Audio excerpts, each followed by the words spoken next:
Emmett Till came from Chicago to visit relatives in Mississippi.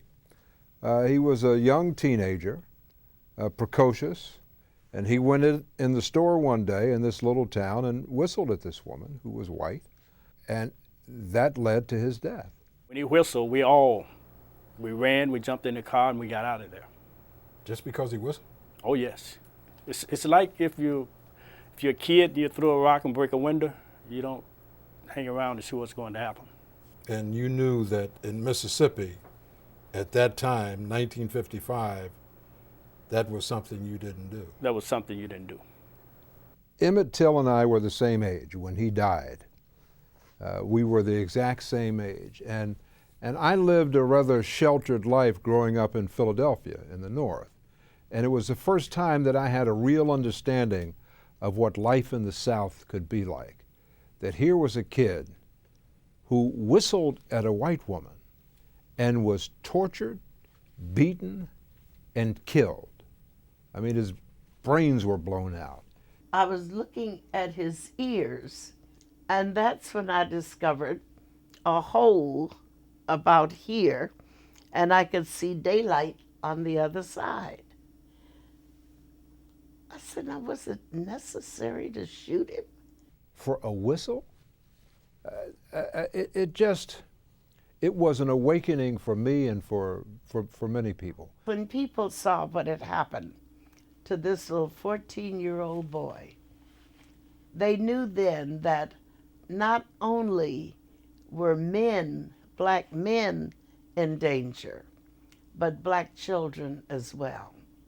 So to go back years later to do that story and to knock on the door of the woman he whistled at, who's now, I guess, in her 70s, there was a lot of emotion involved in that. Today, we've learned that Carolyn Bryant is a focus of the Justice Department's new investigation, suspected of having assisted her husband Roy and J.W. Milam in the abduction of Emmett Till. She was divorced in 1979 and has since remarried and moved several times. She had all but disappeared from public view until we found her, now age 70 and known as Carolyn Dunham, living in Greenville, Mississippi. While our cameraman was able to take these pictures of her, when I went to her house, she wouldn't answer the door.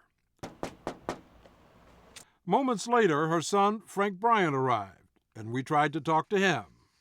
Can we talk to Mrs. Dunham? Can't talk to me. Can I talk? You get her to come out? Nope.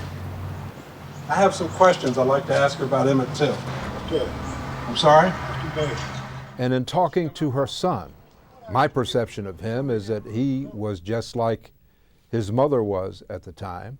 And I was standing on his property when I questioned him when he pulled up in his pickup truck. And he said, "You're on my property. Get off."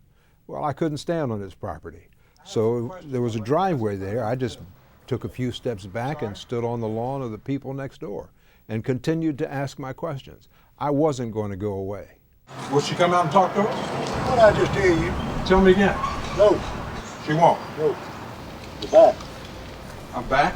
I said goodbye. Goodbye. Yes, sir. You leaving? No, you are. Frank Bryant said he wasn't going to talk and she wasn't going to talk, and that was basically the end of it.